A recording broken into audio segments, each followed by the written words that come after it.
So hello guys, how are you. तो यहाँ मैं आपको डिफरेंशियल इक्वेशन का एक बहुत ही इम्पोर्टेंट टॉपिक एक्सप्लेन करना चाहता हूँ।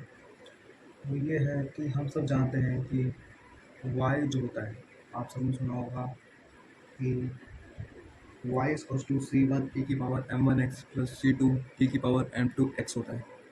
बट क्या कभी आपने सोचा कि यार ये क्यों होता होगा? मतलब किसी डिफरेंशियल इक्वेशन का सॉल्यूशन ऐसे कैसे लिखा जा सकता है? तो आज इसका छोटा सा प्रूफ है, हम डिस्कस करेंगे।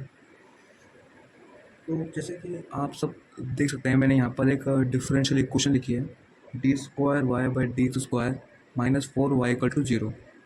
अब मैं सपोज करता हूँ कि इसका जो सॉल्यूशन है वो वाई इक्वल टू ई की पावर एम एक्स है।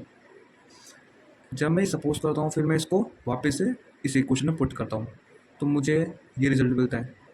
डिफ्रेंशिएशन करूँगा, एम स्क्वायर आ जाएगा माइनस फोर और ई की पावर एम एक्स ब्रैकेट के बाहर हो जाएगा इक्वल टू जीरो। अब मैं ई की पावर एम एक्स को ज़ीरो सपोज नहीं कर सकता हूँ। क्यों सपोज नहीं कर सकता हूँ? Because zero is the common solution every equation has. We want solution other than zero, hence we don't let E की power M X equal to zero. यार देखो, मुझे एक बात बताओ, कोई सी भी डिफरेंशियल इक्वेशन है, अगर आप y equal to zero suppose करते हो तो वो तो सभी को सेटिस्फाई करेगा। तो ये तो सभी का सॉल्यूशन है ना, ये तो कॉमन सॉल्यूशन है, सबको पता है। तो ये मुझे ये थोड़ा ना पता करना है, मेरे को इसके अलावा जो सॉल्यूशंस एग्जिस्ट करते हैं वो पता करने में इंटरेस्ट है मेरा। इसलिए मैं ए की पावर एम एस को जीरो सपोज नहीं करूँगा। अब बचता है मेरे पास ये वाला पार्ट, तो इसको जीरो सपोज करते हैं। जब मैं ये सपोज करूँगा मेरे पास एम की दो वैल्यूज आएगी, प्लस माइनस टू एम की। तो मैं प्लस टू को एम वन कह देता हूँ और माइनस टू को एम टू कह देता हूँ। Now what we have got that. अब ये जो एम की वैल्यू मिली, इसको वापस से इसमें सब्स्टिट्यूट कर दीजिए। What we got is that y one and y one and y two are solution of equation first. ठीक है, यहाँ तक समझने में तो कोई दिक्कत नहीं है, ये तो बहुत आसान है, ये डाइजेस्ट हो रहा है अपने माइंड में। ठीक है, अब हुआ क्या, scientist found out that there are many other functions there are many other functions except y1 and y2 which satisfy first differential equation. How to get them, यानी कि ये कहना चाहता हूँ कि ये जो तुमने दो सोल्यूशन देखे ना, सिर्फ यही नहीं, इसके अलावा और सोल्यूशंस भी एग्जिस्ट करते हैं जो कि इस इक्वेशन को सेटिस्फाई करते हैं। अब यार उनको उनको कैसे खोजे? दो तो हमने खोज लिए, अब बाकी सोल्यूशन कैसे निकाले इसके डिफरेंशियल इक्वेशन के? तो अब आता है सबसे मस्त, सबसे grand invention of mathematics. Now there comes a general solution of this differential equation. Y is equals to c1 e की power mx plus c2 e की पावर m2x। अब आपने कहा चलो ठीक है, आपने ये लिख दिया, बट ये आया कैसे यार? तो देखो ये कैसे आया, इसके लिए एक थ्योरम होती है, वो थ्योरम है sum of solutions of a differential equation is also a solution of the given differential equation. यानी कि पर दो सॉल्यूशन जो है ना, इसका कोई आर्बिट्ररी सम, इनका लीनियर कॉम्बिनेशन भी इस डिफरेंशियल इक्वेशन का एक सॉल्यूशन होता है। अब ये थ्योरम बहुत बहुत इंपॉर्टेंट थ्योरम है, इससे ही इसका प्रूफ होता है। कैसे, देखते हैं। फिलहाल मैं आपको बताता हूँ, जो ये स्टेटमेंट कही गई थी कि हम बाकी सॉल्यूशन कैसे निकालें, तो देखो यहाँ पे C1 C2 अननोन है। अब हम क्या करते हैं, C1 C2 को मॉडिफाई करते हैं एज पर बाउंड्री कंडीशंस, और फिर हम इसको मतलब इस इक्वेशन को मॉडिफाई करके है ना, आप जो मर्जी वो सॉल्यूशन पता कर सकते हो जो कि इसको सेटिस्फाई करता है।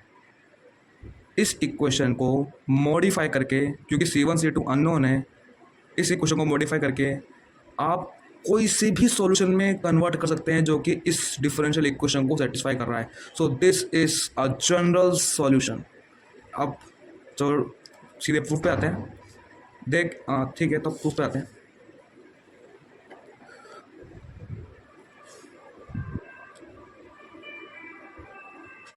सो प्रूफ ऑफ स्टेटमेंट, ठीक है, ये हमारी डिफरेंशियल इक्वेशन थी, ये इसका हमने सॉल्यूशन अज्यूम करा था।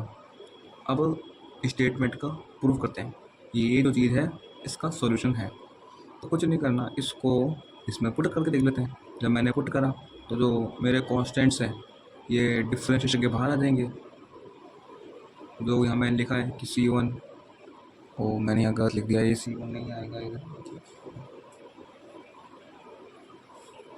यहाँ पे इसको पुट करने के बाद अपने पास ये इक्वेशन बनती है।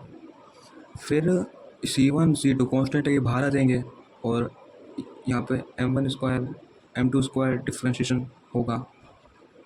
सिमिलरली यहाँ पे आप डिफ्रेंशिएशन को देख सकते हैं। अब मैं यहाँ पे C1 और यहाँ पर भी C1 है, इसे बाहर निकालता हूँ। तो C1 e की पावर m1x, C1 e की पावर m1x, C1 e की पावर m1x बाहर निकाला, मुझे ये मिला। सिमिलरली यहाँ से C2 e की पावर m2x, C2 e की पावर m2x बाहर निकालता हूँ तो मेरे को ये मिलता है इक्वल टू 0। अब हमने m1 को 2, m2 को -2 अज्यूम किया था। इधर यहाँ पे 2 है, ये -2 है, तो वो अगर मैं पुट करता हूँ इस इक्वेशन में मुझे क्या मिलता है 0 = 0। तो हमने प्रूव कर दिया है कि ये भी इसको सेटिस्फाई करता है, यानी कि हमने इस थ्योरम को प्रूव कर दिया है जो हमने यहाँ लिखी थी। तो thank you for the watching this video, please like. मैं इसमें एक छोटा सा पार्ट ऐड करना चाहता हूँ। जैसे कि क्वेश्चन होता है कि वाई इसको जो CA+PI हम सबने सुना है, बट ऐसा क्यों होता है, इसको हम फटाफट देख लेते हैं। ये एक डिफरेंशियल इक्वेशन है, साइन एक्स को मैं क्यू एक्स कह रहा हूँ। अब ये जो आपका डाउट था ये ऐसा क्यों होता है, इसका रीज़न यही है कि ये CA+PI अगर हम लेते हैं तो ये भी इस डिफरेंशियल इक्वेशन को सेटिस्फाई करता है। तो आपको पता है इसकी ऑक्सिलरी इक्वेशन ये होती है। इस ऑक्सिलरी इक्वेशन को सॉल्व करोगे तो आपको CF निकाल लोगे, उससे जो CF है वो हमारे पास में ये निकल के आएगा। बट अगर मैं PI निकालता हूँ तो मेरे को इस m को t मानना पड़ेगा, फिर d²/4 डिनोमीटर में आ जाएगा, sin x y ये होगा। इसको अगर मैं सॉल्व करता हूँ तो d² की जगह यहाँ पे 1 है तो -1² हो जाएगा और ये सम होके -5 देगा, तो -sin x/5 हमें PI मिलेगा। ये CF है, PI है। अब ये इसको सेटिस्फाई करता है इसलिए इसका सोल्यूशन है। तो ये लिख दिया है यहाँ पे। अब अगर मैं इस पूरे को यहाँ पे सब्स्टिट्यूट करूँगा तो मुझे 0 मिलेगा